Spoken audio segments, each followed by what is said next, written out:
Hot spot TV nine ground ರಿಪೋರ್ಟ್ಗೆ ಸ್ವಾಗತ. ನಾನು ನಿಶಾ. ಚಿಕಿತ್ಸೆ ಸಿಗದೆ ತಂದೆಯ ಸಾವು, ಅಮ್ಮನನ್ನ ಉಳಿಸಿಕೊಳ್ಳಲು ಗೋಲಾಟ.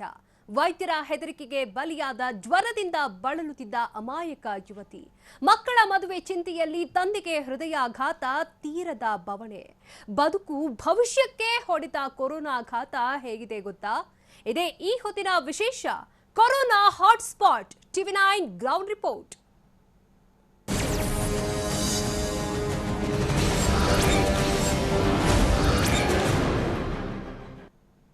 ಕೊರೋನಾ ಏಕಾಂಗಿಯಾಗಿದ್ದಷ್ಟು ಅದು ಹತ್ತಿರಕ್ಕೆ ಬರುವುದಿಲ್ಲ. ಗುಂಪು ಸೇರದಿದ್ರೆ ತಂಟೆಗೆ ಬರೋದಿಲ್ಲ.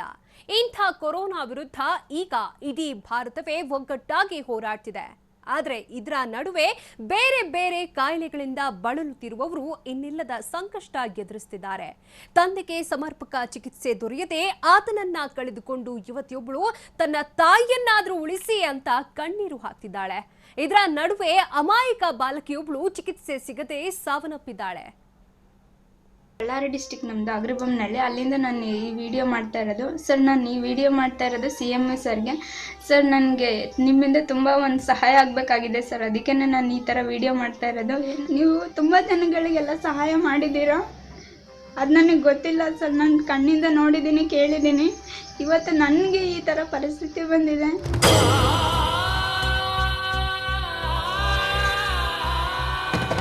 ದೇವರೇ, ಇದೆಂಥ ಪರಿಸ್ಥಿತಿ, ಇದೆಂಥ ಕಠೋರ ಸನ್ನಿವೇಶ. ಕೊರೋನಾ ಅನ್ನೋ ಮಹಾಮಾರಿ ಅಟ್ಟಹಾಸ ಮಾಡ್ತಾ ಇದ್ದಂತೆ ಅಮಾಯಕರಿಗೆ, ಉಳಿದ ಆರೋಗ್ಯ ಸಮಸ್ಯೆಯಿಂದ ಬಳಲುತ್ತಿರುವವರಿಗೆ ಯಾವ ರೀತಿ ಕಷ್ಟವಾಗುತ್ತಿದೆ, ಏನೆಲ್ಲ ನೋವು ಅನುಭವಿಸುತ್ತಿದ್ದಾರೆ ಅನ್ನೋದಕ್ಕೆ ಈ ಕಣ್ಣೀರೇ ಸಾಕ್ಷಿ. ಬಂದ್ಬಿಟ್ಟಿದ್ದೀನಿ, ಏನೂ ಮಾಡೋಕ್ಕಾಗಲ್ಲ. ದಯವಿಟ್ಟು ಸರ್, ನಾನು ನಿಮ್ಮ ಹತ್ರ ಕೇಳ್ತಿರೋದು ಇಷ್ಟೇ. ನನ್ನ ತಾಯಿಗೆ ಒಳ್ಳೆ ಟ್ರೀಟ್ಮೆಂಟ್ ಕೊಡಿಸಿ, ನನ್ನ ತಾಯಿನಾದರೂ ಬದುಕಿಸ್ಕೊಡಿ, ನನಗೊಂದು ಜೀವನ ರೂಪಿಸ್ಕೊಡಿ ಸರ್, ದಯವಿಟ್ಟು. ಕರುನಾಡಿನ ಕೊರೋನಾ ಹಾಟ್ಸ್ಪಾಟ್ ಅಂತಲೇ ಗುರುತಿಸಿಕೊಂಡ ಬಳ್ಳಾರಿ ಜಿಲ್ಲೆಯ ಹಗರಿ ಬೊಮ್ಮನಹಳ್ಳಿ ಪಟ್ಟಣದ ಜ್ಯೋತಿ ಅನ್ನೋ ಈ ಯುವತಿ ಬೆಂಗಳೂರಿನ ಖಾಸಗಿ ಕಂಪನಿಯಲ್ಲಿ ಕೆಲಸ ಮಾಡ್ತಿದ್ದಾಳೆ. 15 ದಿನಗಳ ಹಿಂದೆ ಜ್ಯೋತಿ ತಂದೆಗೆ ಸ್ಟ್ರೋಕ್ ಆಗಿದೆ. ಹಗರಿ ಬೊಮ್ಮನಹಳ್ಳಿ ಆಸ್ಪತ್ರೆಗೆ ಹೋದರೆ ಅಲ್ಲಿ ಚಿಕಿತ್ಸೆಗೆ ದಾಖಲು ಮಾಡಿಕೊಂಡಿಲ್ಲ. ನಂತರ ದಾವಣಗೆರೆ ಆಸ್ಪತ್ರೆಗೆ ಹೋದರೂ ಸಮರ್ಪಕ ಚಿಕಿತ್ಸೆ ಸಿಗದೆ ತಂದೆ ಸಾವನ್ನಪ್ಪಿದ್ದಾರೆ.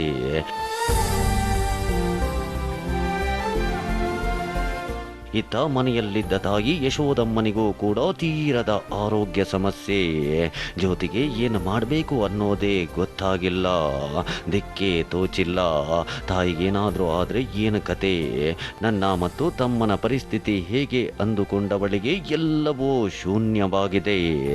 ಅಂತಿಮವಾಗಿ ತಾಯಿಯ ಚಿಕಿತ್ಸೆಗೆ ಸಹಕರಿಸುವಂತೆ ರಾಜ್ಯದ ಮುಖ್ಯಮಂತ್ರಿಗಳಿಗೆ ವಿಡಿಯೋ ಮೂಲಕ ಮನವಿ ಮಾಡಿಕೊಂಡಿದ್ಲು. ಬಳ್ಳಾರಿ ಡಿಸ್ಟಿಕ್ ನಮ್ಮದು ಅಗ್ರಬೊಮ್ಮನಹಳ್ಳಿ. ಅಲ್ಲಿಂದ ನಾನು ಈ ವಿಡಿಯೋ ಮಾಡ್ತಾ ಇರೋದು. ಸರ್, ನಾನು ಈ ವಿಡಿಯೋ ಮಾಡ್ತಾ ಇರೋದು CM ಸರ್ಗೆ. ಡಾಕ್ಟ್ರ್ ಇಲ್ಲ, ಅಡ್ಮಿಟ್ ಮಾಡ್ಕೊಂಡಿಲ್ಲ. ಅವರು ಬೇರೆ ಕರ್ಕೊಂಡೋಗ್ರಿ ಅಂತ ಹೇಳಿದರು. ನಾವು ದಾವಣಗೆರೆ ಕರ್ಕೊಂಡೋದ್ವಿ. ಅಲ್ಲಿನೂ ಸರಿಯಾಗಿ ಟ್ರೀಟ್ಮೆಂಟ್ ಸಿಗ್ದೇನೆ ನಮ್ಮ ತಂದೆ ತೀರ್ಕೊಂಡ್ಬಿಟ್ರು ಸರ್. ಅಷ್ಟೇ ಅಲ್ಲ ಸರ್, ನಮ್ಮ ತಾಯಿಗೂ ಕೂಡ ಪಾರ್ಶ್ ಹೊಡೆದು 2 ವರ್ಷ ಆಗಿದೆ. ಅದೇ ಕಾಲಿಗೆ ಗ್ಯಾಂಗ್ರೀನ್ ಕೂಡ ಆಗತ್ತೆ. ಯಾವಾಗ ಈ ದಯನೀಯ ವಿಡಿಯೋ ವೈರಲ್ ಆಯಿತೋ TV9 ಈ ಬಗ್ಗೆ ಸುದ್ದಿ ಬಿತ್ತರಿಸಿದೆ. ನೇರ ಪ್ರಸಾರದಲ್ಲಿಯೇ ಜಿಲ್ಲಾ ಉಸ್ತುವಾರಿ ಸಚಿವ ಆನಂದ್ ಸಿಂಗ್ ಯುವತಿ ತಾಯಿಗೆ ಬೇಕಾದ ಚಿಕಿತ್ಸೆ ಕೊಡಿಸುವುದಾಗಿ ಭರವಸೆ ನೀಡಿದ್ದಾರೆ. ಯುವತಿಯ ತಾಯಿಗೆ ಚಿಕಿತ್ಸೆ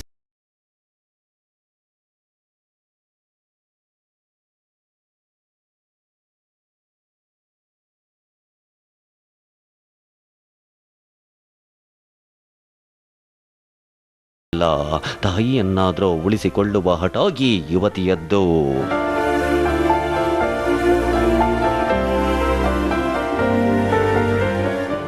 ಜಾಸ್ತಿ ಟ್ರೀಟ್ಮೆಂಟಿಗೆ ನನ್ನ ಕೈಲಿ ಆಗ್ತಾಯಿಲ್ಲ. ನಾನು ಇಷ್ಟು ದಿನ ಕೆಲಸ ಮಾಡಿ ಬರೋದು ಸ್ಯಾಲ್ರಿಯಲ್ಲಿ ಎಲ್ಲ ಮೇಂಟೈನ್ ಮಾಡ್ತಾಯಿದ್ದೆ. ಈಗ ಇನ್ನೂ ಹೆಚ್ಚಾಗಿದ್ದಾಗ ನನಗೆ ಆಗಿಲ್ಲ. ಅದಕ್ಕೆ ನಾನು ಈ ಥರ ವಿಡಿಯೋ ಮಾಡಿರೋದು ಅಂತ ಹೇಳಿದೆ.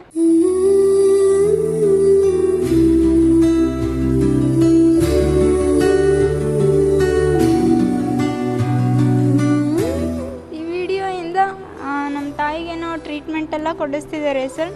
ಇವತ್ತು ಕರ್ಕೊಂಡು ಹೋಗ್ಬೋದು ಅಂತಲೂ ಹೇಳಿದ್ದಾರೆ. ಅದೆಲ್ಲ ಆಗುತ್ತೆ. ನಾನು ನನ್ನ ಮುಂದಿನ ಭವಿಷ್ಯದ ಬಗ್ಗೆನೂ ನಾನು ತುಂಬ ಯೋಚನೆ ಮಾಡ್ತಾಯಿದ್ದೀನಿ. ಸದ್ಯದ ಮಟ್ಟಿಗೆ ಮಗಳ ನೋವು ಭರಿತ ಮನವಿಗೆ ಸರ್ಕಾರ ಸ್ಪಂದಿಸಿದೆ. ಈ ತಾಯಿಗೆ ಚಿಕಿತ್ಸೆ ಸಿಗುತ್ತಿದೆ. ಇದಕ್ಕಿಂತಲೂ ಕರುಣಾಜನಕ ಕಥೆಯೊಂದಿದೆ. ಬಳ್ಳಾರಿ ಜಿಲ್ಲೆ ಸಂಡೂರು ತಾಲೂಕಿನ ಬಂಟ್ರಿ ಗ್ರಾಮದ ಮುದ್ದಾದ ಬಾಲಕಿ ಈಕೆ.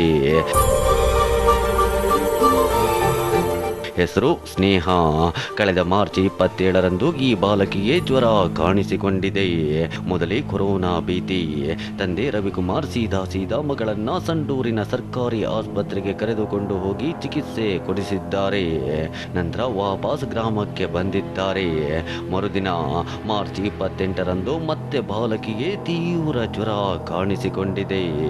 ಅಲ್ಲಿಂದ ಶುರುವಾಗಿದೆ ನೋಡಿ ಆಸ್ಪತ್ರೆಯಿಂದ ಆಸ್ಪತ್ರೆಗೆ ಅಲೆದಾಟ. ಸುಮಾರು 2 ತಾಸುಗಳ ಕಾಲ ಹೊಸಪೇಟೆಯಲ್ಲಿ ಮಗುವನ್ನು ಕರೆದುಕೊಂಡು ಆಸ್ಪತ್ರೆ ಅಲೆದಾಡಿದರೂ ಕೂಡ ಎಲ್ಲೂ ಕೂಡ ಈ ಬಾಲಕಿಗೆ ಚಿಕಿತ್ಸೆ ಸಿಗಲ್ಲ. ಬಾಲಕಿಗೆ ಡೆಂಗ್ಯೂ ಇತ್ತು. ಮಗಳನ್ನು ಕರೆದುಕೊಂಡು ಹೋಗಿದ್ದ ತಂದೆ ಆಸ್ಪತ್ರೆಯಿಂದ ಆಸ್ಪತ್ರೆಗೆ ಅಲೆದಿದ್ದಾರೆ. ಯಾವ ಖಾಸಗಿ ಆಸ್ಪತ್ರೆಯವರು ದಾಖಲು ಮಾಡಿಕೊಳ್ಳಲಿಲ್ಲ. ಆಗ ಅನಿವಾರ್ಯವಾಗಿ ಹೊಸಪೇಟೆ ಸರ್ಕಾರಿ ಆಸ್ಪತ್ರೆಗೆ ಚಿಕಿತ್ಸೆಗಾಗಿ ಕರೆತಂದಿದ್ದಾರೆ. ಅಲ್ಲಿನ ವೈದ್ಯರು ಚಿಕಿತ್ಸೆ ನೀಡಿ ವಿಮ್ಸ್ ಆಸ್ಪತ್ರೆಗೆ ಕರೆದುಕೊಂಡು ಹೋಗುವಂತೆ ಹೇಳಿದ್ದಾರೆ. ವಿಮ್ಸ್ ಆಸ್ಪತ್ರೆಯಲ್ಲಿ ಚಿಕಿತ್ಸೆ ನೀಡಿದ್ರು ಚಿಕಿತ್ಸೆ ಫಲಕಾರಿಯಾಗದೆ ಬಾಲಕಿ ಸ್ನೇಹ ಮೃತಪಟ್ಟಿದ್ದಾಳೆ.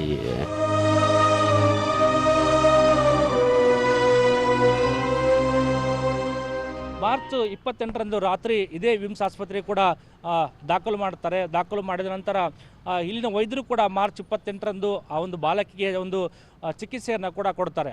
ಆದರೆ ಈ ಬಾಲಕಿ 29 ಅಂದರೆ ಮಾರ್ಚ್ 29ರಂದು ಈ ಒಂದು ಬಾಲಕಿ ಚಿಕಿತ್ಸೆ ಕೂಡ ಫಲಕಾರಿಯಾಗಲ್ಲ. ಮಾರ್ಚ್ 29ರಂದೇ ಮಧ್ಯಾಹ್ನ ಸುಮಾರಿಗೆ 13 ವರ್ಷದ ಬಾಲಕಿಯಾಗಿರ್ತಕ್ಕಂಥ ಸ್ನೇಹ ಮೃತಪಡ್ತಾಳೆ. ದುರಂತ ಕಣ್ರಿ, ದುರಂತ. ಡೆಂಗ್ಯೂ ಹಾಗೂ ಮೆದುಳು ಜ್ವರದಿಂದ ಬಳಲುತ್ತಿದ್ದ ಬಾಲಕಿ ಇನ್ನಿಲ್ಲ. ಇಲ್ಲೊಂದು ವಿಚಾರವನ್ನ ಹೇಳಲೇಬೇಕು. ಅದೇನು ಅಂದರೆ ಖಾಸಗಿ ಆಸ್ಪತ್ರೆಗಳು ಆಸ್ಪತ್ರೆಗೆ ಬರುವ ರೋಗಿಗಳಿಗೆ ಸಮರ್ಪಕ ಚಿಕಿತ್ಸೆ ನೀಡಬೇಕು. ಯಾವುದೇ ಕಾರಣಕ್ಕೂ ಚಿಕಿತ್ಸೆ ನೀಡದೆ ವಾಪಸ್ ಕಳಿಸಬಾರದು ಅಂತ ಖಾಸಗಿ ಆಸ್ಪತ್ರೆಗಳಿಗೆ ರಾಜ್ಯ ಸರ್ಕಾರ ಸ್ಪಷ್ಟ ನಿರ್ದೇಶನ ನೀಡಿದೆ. ಆದರೂ ಕೆಲ ಖಾಸಗಿ ಆಸ್ಪತ್ರೆಗಳು ರೋಗಿಗಳ ಜೀವನದ ಜೊತೆ ಚೆಲ್ಲಾಟವಾಡುತ್ತಲೇ ಇವೆ. ಆದರೆ ಇಲ್ಲಿ ಇದುವರೆಗೆ ಬಂದಿರತಕ್ಕಂಥ ವೈದ್ಯಕೀಯ ದಾಖಲೆಗಳ ಪ್ರಕಾರ ಈ ಬಾಲಕಿಗೆ ಡೆಂಗು ಇರುತ್ತೆ, ಜೊತೆಗೆ ಮೆದುಳು ಜ್ವರ ಕೂಡ ಇರುತ್ತೆ. ಆದರೆ ಇಲ್ಲಿ ಎಲ್ಲೂ ಪ್ರಮುಖವಾಗಿ ಖಾಸಗಿ ಆಸ್ಪತ್ರೆಗಳ ವೈದ್ಯರು ಈ ಬಾಲಕಿಗೆ ಸಮರ್ಪಕವಾಗಿ ಚಿಕಿತ್ಸೆ ಕೊಟ್ಟಿದ್ರೆ ಬಾಲಕಿ ಬದುಕುಳಿತಕ್ಕಂಥ ಸಾಧ್ಯತೆಗಳು ಕೂಡ ಹೆಚ್ಚಿರ್ತಿತ್ತು. ಆದರೆ ಕರೋನಾ ವೈರಸ್ ಭೀತಿಯಿಂದ ಗಂಭೀರ ಸ್ವರೂಪದ ಬೇರೆ ಬೇರೆ ಕಾಯಿಲೆಗಳಿಂದ ಬರ್ತಕ್ಕಂಥ ರೋಗಿಗಳಿಗೆ ಖಾಸಗಿ ಆಸ್ಪತ್ರೆಗಳಲ್ಲಿ ಕೂಡ ದಾಖಲು ಮಾಡಿಕೊಳ್ಳಾರದೆ ಈ ರೀತಿ ನಿರ್ಲಕ್ಷ್ಯ ವಹಿಸಿದ್ದೇ ಈ ಒಂದು ಬಾಲಕಿಯ ಸಾವಿಗೆ ಕಾರಣ ಆಯಿತಾ ಅನ್ನಿಟ್ಟಿನಲ್ಲಿ ಕೂಡ ಒಂದು ಆರೋಪಗಳು ಕೂಡ ಕೇಳಿ ಬರ್ತಾ ಇದ್ದಾವೆ. ಆದರೆ ರಾಜ್ಯ ಸರ್ಕಾರ ಒಂದು ಕಟ್ಟುನಿಟ್ಟಿನ ಆದೇಶವನ್ನು ಕೂಡ ಹೊರಡಿಸಿದೆ. ಖಾಸಗಿ ಆಸ್ಪತ್ರೆಗಳಲ್ಲಿ ಯಾರೇ ಚಿಕಿತ್ಸೆಗೆ ಬಂದರೂ ಕೂಡ ಸಮರ್ಪಕವಾಗಿ ಚಿಕಿತ್ಸೆ ಕೊಡಬೇಕು, ಅವರಿಗೆ ಚಿಕಿತ್ಸೆ ಕೊಡದೆ ನಿರಾಕರಣೆ ಮಾಡಬಾರ್ದು ಅನ್ನೋ ಕಟ್ಟುನಿಟ್ಟಿನ ಆದೇಶ ಇದ್ದಾಗ್ಯೂ ಕೂಡ ಹೊಸಪೇಟೆಯ 3 ಖಾಸಗಿ ಆಸ್ಪತ್ರೆಗಳು ಈ ಬಾಲಕಿಗೆ ಚಿಕಿತ್ಸೆ ಕೊಡಲಾರದೆ ನಿರ್ಲಕ್ಷ್ಯ ವಹಿಸಿರ್ತಕ್ಕಂಥದ್ದು ಕೂಡ ಇಲ್ಲಿ ಗೊತ್ತಾಗ್ತಾ ಇದೆ. ಒಂದಲ್ಲ ಎರಡಲ್ಲ, ಕೊರೋನಾ ಅನ್ನೋ ಹೆಮ್ಮಾರಿ ಇಂಥ ಸಾವಿರ ಸಮಸ್ಯೆಗಳನ್ನ ಸೃಷ್ಟಿಸುತ್ತಲೇ ಇದೆ. ಕರುನಾಡಿನಲ್ಲಿಯೇ ಸಾವಿರಾರು ಮಂದಿ ಇಂಥ ಸಂಕಷ್ಟದಲ್ಲಿಯೇ ದಿನದೂಡುತ್ತಿದ್ದಾರೆ. ಇಲ್ಲಿ ನಾವು ಹೇಳೋದು ಒಂದೇ ಮಾತು, ಕೊರೋನಾ ಅನ್ನೋ ಹೆಮ್ಮಾರಿಯನ್ನ ದೇಶ ಬಿಟ್ಟು ಓಡಿಸಬೇಕಾಗಿದೆ. ಅದು ಪರಸ್ಪರ ಸಹಕಾರದಿಂದ ಮಾತ್ರ ಸಾಧ್ಯ. ಫಿಸಿಕಲ್ ಡಿಸ್ಟೆನ್ಸ್, ಸಾಮಾಜಿಕ ಅಂತರದ ಜೊತೆಯಲ್ಲಿ ಪರಸ್ಪರ ಸಹಾಯ ಭಾವನೆ ಇಂಥ ಸಂದರ್ಭದಲ್ಲಿ ಅತ್ಯಗತ್ಯ. ಅದರಲ್ಲೂ ನೊಂದವರ ಸಹಾಯಕ್ಕೆ ಪ್ರತಿಯೊಬ್ಬರೂ ನಿಂತರೆ ಇಂಥ ಅನ್ಯಾಯವಾಗಿ ಹರಿಯೋ ಇಂಥ ಕಣ್ಣೀರನ್ನ ನಿಲ್ಲಿಸಬಹುದೇನೋ, ಸರಿ ಅಲ್ವಾ?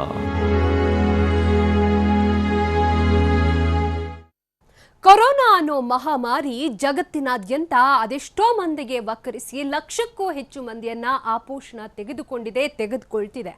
ಕೊರೋನಾ ರಕ್ಕಸ ಹುಟ್ಟಡಗಿಸಲು ಎಲ್ಲಾ ದೇಶಗಳು ಕಠಿಣಾತಿ ಕಠಿಣ ಕ್ರಮಗಳನ್ನ ಕೈಗೊಳ್ತಿದ್ರೂ ಮಹಾಮಾರಿಯ ಅಟ್ಟಹಾಸ ಮಾತ್ರ ನಿಲ್ತಿಲ್ಲ. ಕೊರೋನಾಗೆ ಬ್ರೇಕ್ ಹಾಕಲು ದೇಶಾದ್ಯಂತ ಘೋಷಿಸಿದ್ದ 21 ದಿನಗಳ ಲಾಕ್ಡೌನ್ ಮತ್ತೆ 19 ದಿನಗಳಿಗೆ ವಿಸ್ತರಣೆಯಾಗ್ತಿದ್ದಂತೆ ಅದೆಷ್ಟೋ ಜೀವಗಳ ಉಸಿರಿಗೆ ಬ್ರೇಕ್ ಬಿದ್ದಿದೆ. ಅಂಥದ್ದೇ ಒಂದು ಮನಕಲಕುವ ಪ್ರಸಂಗ ಕೋಲಾರದಲ್ಲಿ ನಡೆದಿದೆ.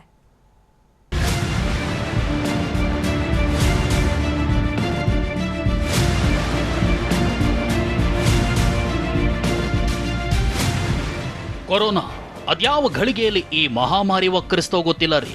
ಜಗತ್ತಿನಾದ್ಯಂತ ಹೆಣಗಳ ರಾಶಿಯೇ ಉರುಳುತ್ತಿದೆ. ಮುಂದುವರೆದ ದೇಶಗಳೇ ಈ ರಕ್ಕಸನ ದಾಳಿಯಿಂದ ಪತ್ರಗುಟ್ಟಿ ಹೋಗ್ತಿರುವಾಗ ಜಗತ್ತಿನಲ್ಲಿ 2ನೇ ಅತಿ ಹೆಚ್ಚು ಜನಸಂಖ್ಯೆ ಹೊಂದಿರೋ ನಮ್ಮ ದೇಶ ಸ್ವಲ್ಪ ಹುಷಾರಾಗಿದೆ.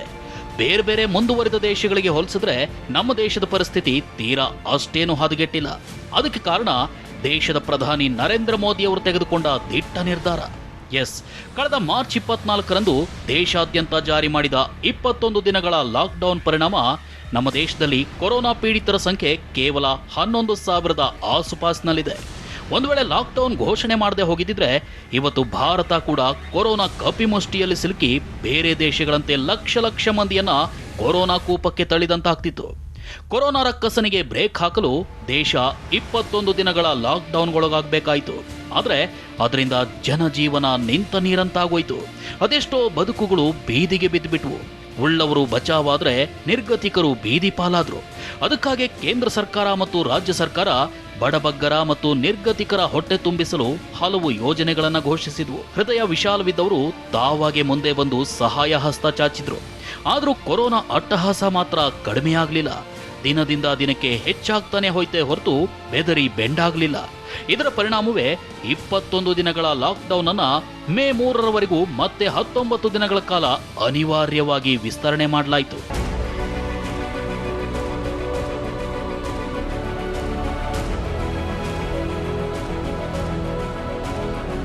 ಅಲ್ಲಿಗೆ ಅದೆಷ್ಟೋ ಕುಟುಂಬಗಳು ಬೆಂಕಿಯಿಂದ ಬಾಣಲೆಗೆ ಬಿದ್ದಂತಾದವು. ಈಗಾಗಲೇ 21 ದಿನದಿಂದ ಯಾವುದೇ ಕೆಲಸ ಇಲ್ಲದೆ, ಆದಾಯ ಇಲ್ಲದೆ, ಹೊಟ್ಟೆಗೆ ಹಿಟ್ಟಿಲ್ಲದೆ ಒಣಗಿದ್ದ ಅದೆಷ್ಟೋ ಕುಟುಂಬಗಳ ಪಾಲಿಗೆ ಮತ್ತೆ 19 ದಿನದ ಲಾಕ್ಡೌನ್ ವಿಸ್ತರಣೆ ಅಕ್ಷರಶಃ ಮರಣ ಶಾಸನ ಬರೆದಂತಾಗ್ಬಿಡ್ತು. ಅವತ್ತಿಂದ ಅವತ್ತಿಗೆ ದುಡ್ಡು ತಿಂತಾ ಇದ್ದ ಅದೆಷ್ಟೋ ಕುಟುಂಬಗಳು ತಲೆ ಮೇಲೆ ಕೈ ಹೊತ್ತು ಕೂತ್ಬಿಟ್ವು. ಅದಕ್ಕಿಂತ ದುರಂತ ಅಂದ್ರೆ ಅದೇ ಯೋಚನೆಯಲ್ಲೇ ಅದೆಷ್ಟೋ ಜೀವಗಳು ಉಸಿರು ನಿಲ್ಲಿಸ್ಬಿಟ್ವು.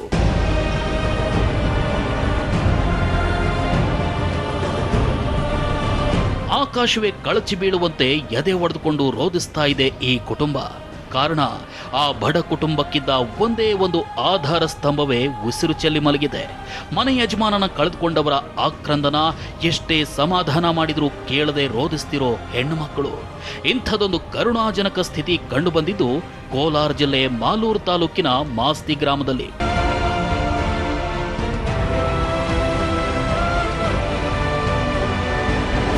ನೋಡ್ತಾ ಇದ್ರು, ಹಂಗೆ ಎದೆ ನಾವು ಅಂದ್ರು ಕರ್ಕೊಂಡೋದ್ರು. ನೋಡಿದ್ರೆ ಹಿಂಗ್ ತಂದಾಗ್ಬಿಟ್ಟು ನಮ್ಮಪ್ಪ ನಾವೇನ್ ಮಾಡೋದು ಇವಾಗ? ನಮ್ಮಪ್ಪನ್ ಬಿಟ್ಟು ನಾವ್ ಹೆಂಗಿರೋದು? ನಮ್ಗೆ ಯಾರಪ್ಪ ದಿಕ್ಕು? ನಾವೆಲ್ಲ ಅನಾಥರಾಗೋದ್ರಿ. ನಮ್ಮಪ್ಪನೇ ನಮಗ್ ದಿಕ್ಕು. ನಮ್ಮಪ್ಪನ್ ಬಿಟ್ಟು ನಾವ್ ಹೆಂಗಿರೋದು? ನಿಜ ಹೇಳ್ಬೇಕಂದ್ರೆ ಈ ಕುಟುಂಬದ ಇಂಥ ಸ್ಥಿತಿಗೆ ಕಾರಣವಾಗಿದ್ದು ಕೊರೋನಾ 2ನೇ ಹಂತದ ಲಾಕ್ಡೌನ್. ಅಷ್ಟಕ್ಕೂ ಆಗಿದ್ದೇನು ಅಂತ ನೋಡೋದಾದ್ರೆ ಏಪ್ರಿಲ್ 14ರ ಬೆಳಗ್ಗೆ 10 ಗಂಟೆಗೆ ಪ್ರಧಾನಿ ಮೋದಿ ರಾಷ್ಟ್ರವನ್ನುದ್ದೇಶಿಸಿ ಮಾತನಾಡೋ ಕಾರ್ಯಕ್ರಮ ಆಯಿತು. ಅದಕ್ಕಾಗಿ ಟಿವಿ ಎದುರು ಕುಳಿತಿದ್ದ ಮಾಸ್ತಿಯ ಮುರುಗೇಶ್ ಎಂಬಾತ ಮೋದಿ ಲಾಕ್ಡೌನ್ ತೆಗೆದು ಹಾಕ್ತಾರೆ ಅಂತ ಆಸೆಗಣ್ಣನಿಂದ ಟಿವಿ ನೋಡ್ತಾ ಕೂತಿದ್ದ. ಯಾಕಂದ್ರೆ ಆತ ಕೂಡ ದೇಶದ ಅದೆಷ್ಟೋ ಕುಟುಂಬಗಳಂತೆ ದಿನಗೂಲಿಯನ್ನೇ ನಂಬಿಕೊಂಡಿದ್ದಾತ. ಈಗಾಗಲೇ 21 ದಿನಗಳ ಲಾಕ್ಡೌನ್ನಿಂದ ಆತನ ಕುಟುಂಬ ಜರ್ಜರಿತಗೊಂಡಿತ್ತು. 4 ಜನ ಹೆಣ್ಣು ಮಕ್ಕಳು ಎಲ್ಲ ಬೆಳೆದು ಮದುವೆ ವಯಸ್ಸಿಗೆ ಬಂದಿದ್ರು. ಆದ್ರೆ ಮೋದಿ ಯಾವಾಗ 2ನೇ ಹಂತದ ಲಾಕ್ಡೌನ್ ಘೋಷಣೆ ಮಾಡಿದ್ರೋ ಆ ವಿಷಯ ಕೇಳಿದ್ದೇ ತಡ ಮುರುಗೇಶ್ ಎದೆ ಹಿಡಿದುಕೊಂಡು ಕುಸಿದು ಬಿದ್ದು ಬಿಟ್ಟ. ಮನೆಯಲ್ಲಿದ್ದವ್ರು ಏನಾಯ್ತು ಅಂತ ತಕ್ಷಣ ಕೋಲಾರದ ಆಸ್ಪತ್ರೆ ಕರ್ಕೊಂಡು ಹೋಗಿದ್ದಾರೆ. ಆದ್ರೆ ಏನೂ ಪ್ರಯೋಜನವಾಗಿಲ್ಲ. ಏಪ್ರಿಲ್ 14ರ ರಾತ್ರಿ ಹೊತ್ತಿಗೆ ಮುರುಗೇಶ್ ಹೃದಯಾಘಾತದಿಂದ ಮೃತಪಟ್ಟಿದ್ದ. ಈ ವಿಷಯ ತಿಳಿದ ಕುಟುಂಬಸ್ಥರಿಗೆ ಏನ್ ಮಾಡಬೇಕು ಅನ್ನೋದೇ ತಿಳಿಯದಾಯ್ತು. ಯಾಕಂದ್ರೆ ಇಡೀ ಕುಟುಂಬದ ಆಧಾರ ಸ್ತಂಭವಾಗಿದ್ದವನು ಮುರುಗೇಶ್. ಅದೇನೋ ಹೇಳ್ತಾ ಇದ್ರು ಟಿವಿನಲ್ಲಿ, ಹೇಳ್ಕೊಂಡೆ ಇರೋ ಪಟ್ಕೆ ಹಿಂಗೆ ಒಂಥರ ಇದು ಮಾಡಿಬಿಟ್ಟು ಮನೇಲಿ ಒಂಥರ ಹಿಂಗೆ ಕುಸ್ ಬಿದ್ದಂಗೆ ಮಲ್ಕೊಬಿಟ್ಟು ಹಂಗೇನೆ. ಯಾಕಪ್ಪ ಅಂದರೆ ನನ್ಗೆ ಹೆಂಗೆಂಗೋ ಆಗ್ತೈತೆ ಅಂತ ಹೇಳ್ತೀನಿ. ಎತ್ಕೊಂಡಂಗೆ ಹಾಸ್ಪಿಟ್ಲ್ಗೆ ಹೋಗಿದ್ರಿ ಸ್ವಾಮಿ. ನನ್ನ ಮಗು ತಿರ್ಗೋ ಮನೆಗೆ ಬಂದಿಲ್ಲ. ನನ್ನ ಮಗು ತಿರ್ಗೋ ಮನೆಗೆ ಬಂದಿಲ್ಲಪ್ಪ. ಕೂಲಿ ನಾಲಿ ಮಾಡಿ ಬದುಕ್ತಾ ಇದ್ದ ಮುರುಗೇಶ್ ಕುಟುಂಬಸ್ಥರು ಕಳೆದ 21 ದಿನಗಳಿಂದ ಲಾಕ್ಡೌನ್ನಿಂದ ಸರಿಯಾದ ಊಟ ತಿಂಡಿ ಇಲ್ಲದೆ ಹಸಿವಿನಿಂದ ಬಳಲಿ ಹೋಗಿದ್ರು. ದುಡಿಯೋದಕ್ಕೆ ಕೆಲಸ ಇಲ್ಲದೆ ತಿನ್ನೋದಕ್ಕೆ ಅನ್ನವಿಲ್ಲದ ಪರಿಸ್ಥಿತಿ ನಿರ್ಮಾಣವಾಗಿತ್ತು. ಇಂಥ ಪರಿಸ್ಥಿತಿಯಲ್ಲಿ ಮೊದಲ ಹಂತದ ಲಾಕ್ಡೌನ್ಗೆ ಇಡೀ ಕುಟುಂಬ ದಿಕ್ಕು ಕಾಣದ ಪರಿಸ್ಥಿತಿಗೆ ಸಿಲುಕಿತ್ತು. ಈ ನಡುವೆ 19 ದಿನಗಳ ಲಾಕ್ಡೌನ್ ವಿಸ್ತರಣೆ ಆಗ್ತಿದ್ದಂತೆ ಮುರುಗೇಶ್ ತಮ್ಮ ಕುಟುಂಬದ ಸ್ಥಿತಿಯನ್ನ ನೆನೆದು ಚಿಂತೆಗೆ ಬಿದ್ದಿದ್ದಾನೆ. ಮತ್ತೆ ಲಾಕ್ಡೌನ್ ಆದ್ರೆ ನಮ್ಮ ಪರಿಸ್ಥಿತಿ ಏನು ಅಂತ ಆಘಾತಕ್ಕೊಳಗಾಗಿ ಕುಳಿತಲ್ಲೇ ಕುಸಿದು ಬಿದ್ದಿದ್ದಾನೆ. ಆದ್ರೆ ಆತನನ್ನ ಆಸ್ಪತ್ರೆ ಕರೆದೊಯ್ದು ಉಳಿಸ್ಕೊಳ್ಳೋ ಪ್ರಯತ್ನ ಮಾಡಿದರಾದ್ರೂ ಯಾವುದೇ ಪ್ರಯೋಜನವಾಗಿಲ್ಲ. ಮುರುಗೇಶನ ಪ್ರಾಣ ಪಕ್ಷಿ ಹಾರಿ ಹೋಗಿತ್ತು. ಸದ್ಯ ಇಡೀ ಕುಟುಂಬದ ಆಧಾರ ಸ್ತಂಭವಾಗಿದ್ದ ಮುರುಗೇಶ್ನನ್ನ ಕಳೆದುಕೊಂಡ ಕುಟುಂಬ ಈಗ ದಿಕ್ಕು ತೋಚಿದಂತಾಗಿದೆ. ಮುಂದೆ ನಮ್ಮ ಪರಿಸ್ಥಿತಿ ಏನು ಅನ್ನೋ ಆತಂಕದಲ್ಲಿದೆ. ಹಾಗಾಗಿ ಇಂಥ ಪರಿಸ್ಥಿತಿಯಲ್ಲಿ ಆ ಬಡ ಕುಟುಂಬದ ನೆರವಿಗೆ ಸರ್ಕಾರ ಏನಾದರೂ ಮಾಡಬೇಕು ಅನ್ನೋದು ಸ್ಥಳೀಯರ ಆಗ್ರಹ. ಇವತ್ತು ಬಡ ಕುಟುಂಬ, ಹೆಣ್ಣು ಮಕ್ಕಳು 3 ಇದ್ದಾರೆ, ಅವ್ರ ವಯಸ್ಸು 4 ಜನ ಹೆಣ್ಣು ಮಕ್ಕಳಿದ್ದಾರೆ. ಅವ್ರ ಜೀವನ ಹೆಂಗೆ ನಡಿಬೇಕು? ನಾನು ಸರ್ಕಾರಕ್ಕೆ ಒಂದು ಮನವಿ ಮಾಡ್ತಾ ಇದ್ದೀವಿ. ಸರ್ಕಾರದಿಂದ ಏನಾದರೂ ಮಾನವೀಯತೆಯಿಂದ ಇವತ್ತೇನು ನನ್ನ ಸ್ನೇಹಿತ ತೀರ್ಕೊಂಡವನ ಮುರುಗೇಶ್ ಅವರಿಗೆ ಪರಿಹಾರವನ್ನು ಕೊಡಬೇಕು. ಒಟ್ಟಾರೆ ಮಹಾಮಾರಿ ಕೊರೋನಾ ವೈರಸ್ನಿಂದ ಜೀವ ಉಳಿಸಿಕೊಳ್ಳಲು ದೇಶಕ್ಕೆ ದೇಶವೇ ಲಾಕ್ಡೌನ್ ಮಾಡಿದ್ರೆ ಈತ ಬಡತನದಲ್ಲಿ ಬದುಕು ನಡೆಸಲಾಗದೆ ಈ ಕುಟುಂಬಕ್ಕಿದ್ದ ಆಧಾರ ಸ್ತಂಭವನ್ನೇ ಕಳೆದುಕೊಂಡು ದಿಕ್ಕು ಕಾಣದಂತಾಗಿದೆ. ಆತ ಒಬ್ಬ ಪೊಲೀಸ್ ಅಧಿಕಾರಿ, ಕೊರೋನಾ ವಿರುದ್ಧ ಹೋರಾಟ ನಡೆಸ್ತಿರೋ ಕೊರೋನಾ ಸೇನಾನಿ. ಆದರೆ ನಮ್ಮ ರಕ್ಷಣೆಗೆ ನಿಂತ ಈ ಸೇನಾನಿಗಳ ಸ್ಥಿತಿ ದೇವರಿಗೆ ಪ್ರೀತಿ. ಕುಟುಂಬದಿಂದ ಮಕ್ಕಳಿಂದ ದೂರ ಉಳಿದು ಕಾರ್ಯನಿರ್ವಹಿಸುತ್ತಿರುವ ಪೊಲೀಸರ ಪರಿಸ್ಥಿತಿ ನಿಜಕ್ಕೂ ಕರುಣಾಜನಕ.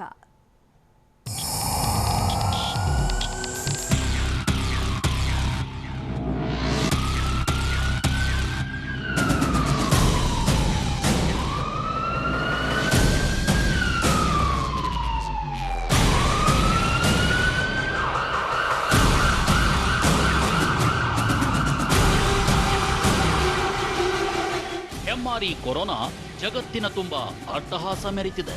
ಕೊರೋನಾದಿಂದ ಜನರನ್ನ ಕಾಪಾಡಲು ವೈದ್ಯರು, ನರ್ಸ್ಗಳು, ಪೊಲೀಸ್ ಸಿಬ್ಬಂದಿ ಹಗಲಿರುಳು ಶ್ರಮಿಸುತ್ತಿದ್ದಾರೆ.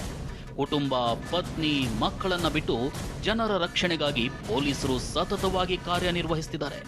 ಜನರಿಗಾಗಿ ಸೇವೆ ಸಲ್ಲಿಸ್ತಾ ಇರುವ ಪೊಲೀಸರು ಮಕ್ಕಳನ್ನ, ಕುಟುಂಬವನ್ನ ಭೇಟಿಯಾಗಲಾಗದೆ ತೊಳಲಾಡ್ತಿದ್ದಾರೆ. ಕುಟುಂಬಕ್ಕಿಂತ ಕಾಯಕವೇ ಕೈಲಾಸ ಅಂತ ಕಾರ್ಯನಿರ್ವಹಿಸ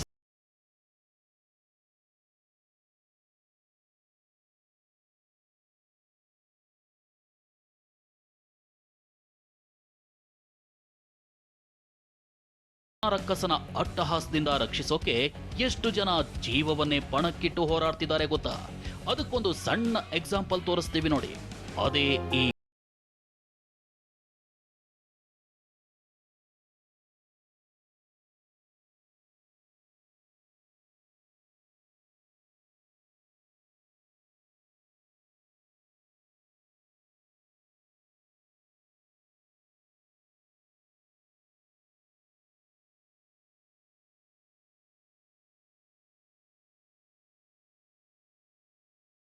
ಮನೆಯಲ್ಲೇ ನಿಂತ ಪುಟ್ಟ ಕಂದಮ್ಮಗಳು ಕರ್ತವ್ಯಕ್ಕೆ ಹೊರಟ ಅಪ್ಪನನ್ನ ದೂರದಿಂದಲೇ ಬೀಳ್ಕೊಡ್ತಿರೋ ಹೃದಯ ವಿದ್ರಾವಕ ಸನ್ನಿವೇಶ.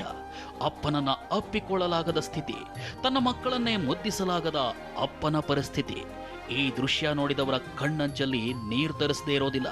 ಇದೊಂದು ಫೋಟೋ ಪೊಲೀಸರ ಕರ್ತವ್ಯದ ಪರಿಸ್ಥಿತಿಯನ್ನ ಸಾರಿ ಸಾರಿ ಹೇಳಿ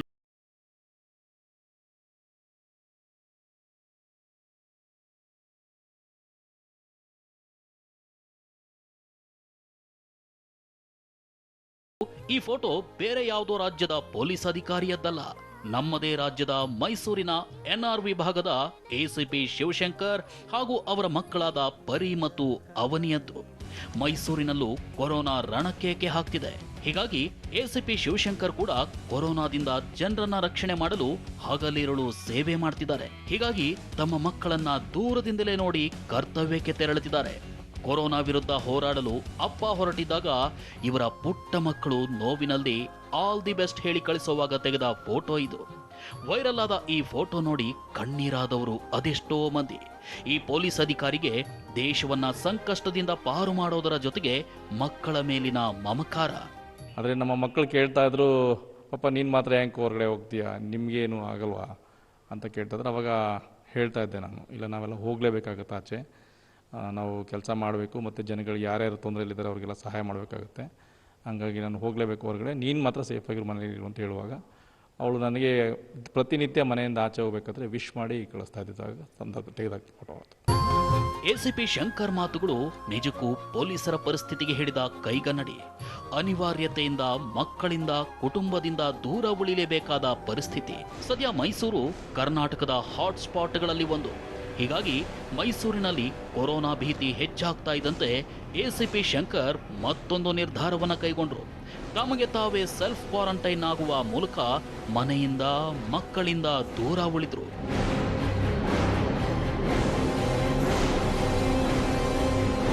ಎಸಿಪಿ ಶಂಕರ್ಗೆ ಪ್ರತಿದಿನ ಕರ್ತವ್ಯದ ವೇಳೆ ನೂರಾರು ಜನರನ್ನ ಭೇಟಿ ಮಾಡಬೇಕಾದ ಅನಿವಾರ್ಯತೆ ಇತ್ತು.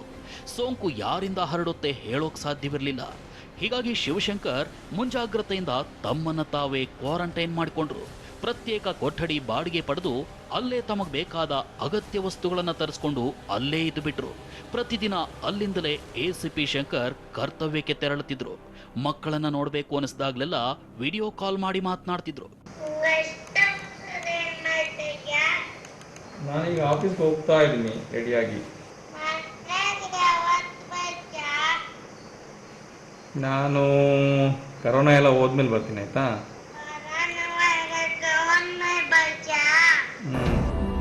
ಪ್ರತಿದಿನ ಫೋನ್ನಲ್ಲಿ ಮಾತನಾಡೋ ಮಕ್ಕಳು ಮನೆಗೆ ಯಾವಾಗ ಬರ್ತೀಯಪ್ಪ ಅಂತ ಪ್ರಶ್ನೆ ಕೇಳಿದ್ರೆ ಇತ್ತ ಶಂಕರ್ ಏನೋ ಉತ್ತರಿಸಲಾಗದೆ ಮೌನವಾಗಿ ನಿಜಕ್ಕೂ ಈ ದೃಶ್ಯ ಎಂಥವರ ಕಣ್ಣುಗಳನ್ನು ಒಂದರೆ ಕ್ಷಣ ತೇವ ಮಾಡಿಬಿಡುತ್ತೆ. ಇದು ಕೇವಲ ಎಸಿಪಿ ಶಂಕರ್ ಸ್ಥಿತಿಯಲ್ಲ, ದೇಶದ ರಾಜ್ಯದ ಅದೆಷ್ಟೋ ಪೊಲೀಸರ ಸ್ಥಿತಿ ಇದೇ ಆಗಿದೆ. ತಮ್ಮನ್ನ ತಾವೇ ಸೆಲ್ಫ್ ಕ್ವಾರಂಟೈನ್ ಮಾಡಿಕೊಂಡಿರೋ ಎಸಿಪಿ ಶಂಕರ್ ಇಂಥ ನಿರ್ಧಾರ ಕೈಗೊಂಡಿದ್ಯಾಕೆ? ದಿನನಿತ್ಯ ಮೈಸೂರಿನಲ್ಲಿ ಕೊರೋನಾ ಆತಂಕ ಜಾಸ್ತಿ ಆಗ್ತಾ ಬಂತು. ಅಂಥ ಸಂದರ್ಭಗಳಲ್ಲಿ ನಾವು ಹೊರಗಡೆ ಕೆಲಸಗಳನ್ನ ಮುಗಿಸ್ಕೊಂಡು ಮನೆಗೆ ಹೋಗ್ಬೇಕಾದ್ರೆ ಒಂಥರ ಆತಂಕ ಆಗ್ತಾಯಿತ್ತು, ಭಯ ಆಗ್ತಾಯಿತ್ತು. ಯಾವುದಾದ್ರು ಒಂದು ಸಂದರ್ಭದಲ್ಲಿ ನಾವು ಇನ್ಫೆಕ್ಟ್ ಆಗೋ ಚಾನ್ಸಸ್ ಇರುತ್ತೆ, ಅದರಿಂದ ಮಕ್ಕಳು ಕುಟುಂಬದವ್ರಿಗೆ ತೊಂದರೆ ಆಗೋ ಚಾನ್ಸಸ್ ಇರುತ್ತೆ. ಅಂಥ ಸಂದರ್ಭಗಳು ನೆನೆಸ್ಕೊಂಡಾಗ ಭಯ ಆಗ್ತಾಯಿತ್ತು. ಹಾಗಾಗಿ ನಾನು ಈ ತೀರ್ಮಾನ ತೊಗೊಂಡೆ, ನಾನೇ ಸಪ್ರೇಟ್ ಐಸೋಲೇಟ್ ಆದೆ. ದಿನದಿಂದ ದಿನಕ್ಕೆ ಮೈಸೂರಿನಲ್ಲಿ ಕೊರೋನಾ ಪ್ರಕರಣಗಳು ಹೆಚ್ಚಾಗ್ತಲೇ ಇದ್ವು.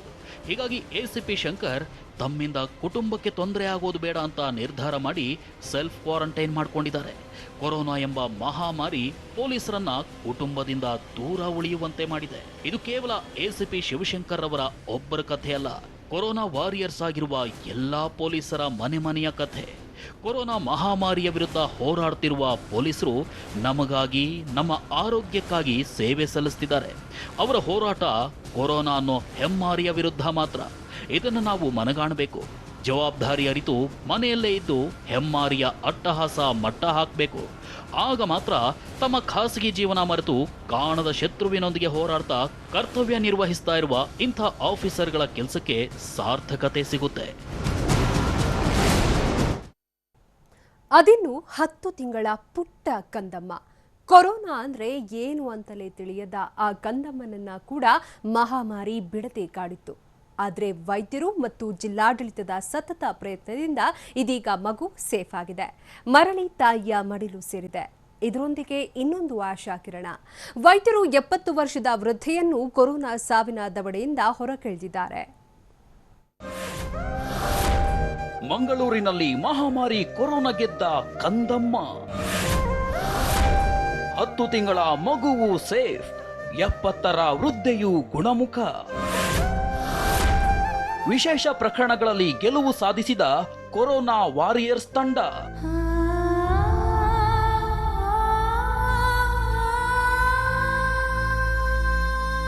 ಈ ಪುಟಾಣಿಗಿನ್ನು 10 ತಿಂಗಳು. ಪ್ರಪಂಚದ ಅರಿವೇ ಇರದ ತಾಯಿಯ ಎದೆಹಾಲು ಕುಡಿದು ಬೆಳೆಯುತ್ತಿದ್ದ ಈ ಮುದ್ದು ಕಂದಮ್ಮನನ್ನು ಕೂಡ ಮಹಾಮಾರಿ ಕೊರೋನಾ ಬಿಡದೆ ಕಾಡಿತ್ತು. ಈ ಮಗುವಿನ ಪೋಷಕರು ಕೇರಳಕ್ಕೆ ಹೋಗಿ ವಾಪಸ್ ಬರುವ ಹೊತ್ತಿಗಾಗಲೇ ಪುಟಾಣಿಯ ದೇಹದೊಳಗೆ ಕೊರೋನಾ ಹೊಕ್ಕು ಬಾಧಿಸತೊಡಗಿತ್ತು.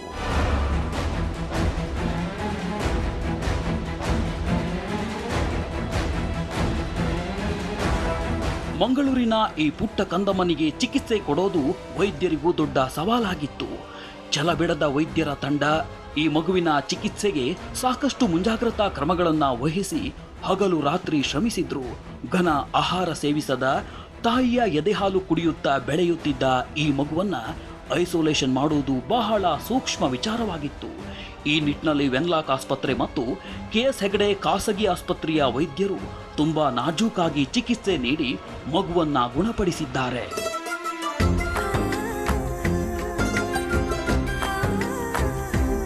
ಮಗುವಿನಿಂದ ತಾಯಿಯನ್ನ ಬೇರ್ಪಡಿಸಿ ಕೊರೋನಾದಿಂದ ಈ ಕಂದವನನ್ನ ಉಳಿಸೋದು ಸವಾಲಿನ ಕೆಲಸವೇ ಆದರೂ ವೈದ್ಯರು ಛಲ ಬಿಡದೆ ಈ ವಿಶೇಷ ಪ್ರಕರಣವನ್ನ ಗೆದ್ದು ಬೀಗಿದ್ದಾರೆ. ಈ ಕುರಿತು ಮಂಗಳೂರು ಉಪವಿಭಾಗಾಧಿಕಾರಿ ಮದನ್ ಮೋಹನ್ ಕೂಡ ಮೆಚ್ಚುಗೆ ವ್ಯಕ್ತಪಡಿಸಿದ್ದಾರೆ. ಭಾಳ ಖುಷಿ ಆಗ್ತದೆ, ಯಾಕೆಂತಂದರೆ ಇದೊಂದು ಅಪರೂಪದ ಪ್ರಕರಣ ಅಲ್ಲ. ಸೊ 10 ತಿಂಗಳ ಮಗು ಗುಣಮುಖವಾಗಿ ಅವರು ಈಗಿದ್ದಾರೆ ಅನ್ನೋದಾದರೆ ಅದು ನಮ್ಮ ಜಿಲ್ಲಾಡಳಿತ ಮತ್ತು ನಮ್ಮ ಜಿಲ್ಲಾಧಿಕಾರಿಗಳು ಅವರ ಶ್ರಮ ಏನಿದೆ ಮತ್ತು ಎಲ್ಲ ವೈದ್ಯಕೀಯ ತಂಡದ ಶ್ರಮ, ಅದು ನಮಗೆ ಭಾಳ ಹೆಮ್ಮೆಯ ಇದು ಕೂಡ ಸಂಗತಿ ಕೂಡ. ಈ ಕಂದಮ್ಮನನ್ನ ಕೊರೋನಾದಿಂದ ಮುಕ್ತಿಗೊಳಿಸಲು ವೈದ್ಯರು ಹಗಲಿರುಳು ಶ್ರಮಿಸಿದ್ದಾರೆ. ಪರಿಣಾಮ ಕೊನೆಗೂ ಮಗುವಿನ ಪ್ರಾಣ ಕಾಪಾಡುವಲ್ಲಿ ಯಶಸ್ವಿಯಾಗಿದ್ದಾರೆ. ಈ ವಿಶೇಷ ಪ್ರಕರಣ ಮಂಗಳೂರು ವೈದ್ಯಕೀಯ ಕ್ಷೇತ್ರಕ್ಕೂ ಖ್ಯಾತಿ ತಂದಿದೆ.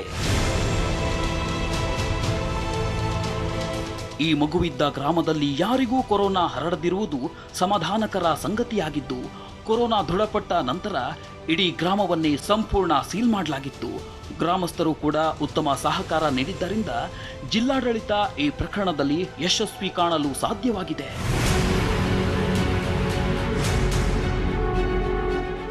ಇನ್ನು ದುಬೈನಿಂದ ಬಂದ ಕೇರಳದ ಕ್ವಾಲಿಕಟ್ ಮೂಲದ 70 ವರ್ಷದ ಅಜ್ಜಿಗೂ ಕೂಡ ಕೊರೋನಾ ವೈರಸ್ ತಗುಲಿತ್ತು.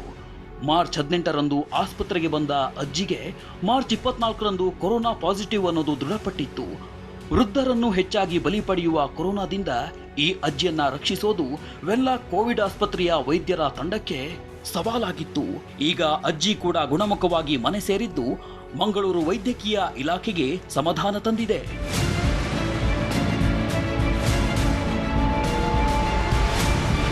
ಹತ್ತು ತಿಂಗಳ ಮಗು ಮತ್ತು 70 ವರ್ಷದ ವೃದ್ಧೆ ಕೊರೋನಾದಿಂದ ಗುಣಮುಖರಾಗಿ ಮನೆ ಸೇರಿರೋದ್ರಿಂದ ರಾಜ್ಯದ ಕೊರೋನಾ ಪ್ರಕರಣಗಳಲ್ಲಿ ಬೆಂಗಳೂರು, ಮೈಸೂರು ನಂತರ 3ನೇ ಸ್ಥಾನದಲ್ಲಿದ್ದ ದಕ್ಷಿಣ ಕನ್ನಡ ಜಿಲ್ಲೆ ಇದೀಗ 6ನೇ ಸ್ಥಾನಕ್ಕೆ ಕುಸಿದಿದೆ.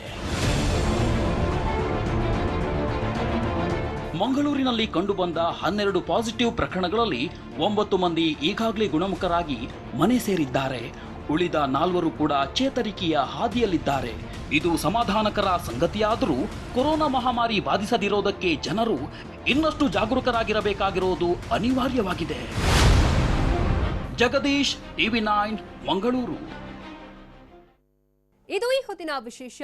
ನಿರಂತರ ಸುದ್ದಿಗಾಗಿ ನೋಡ್ತಾ ಇರಿ TV9.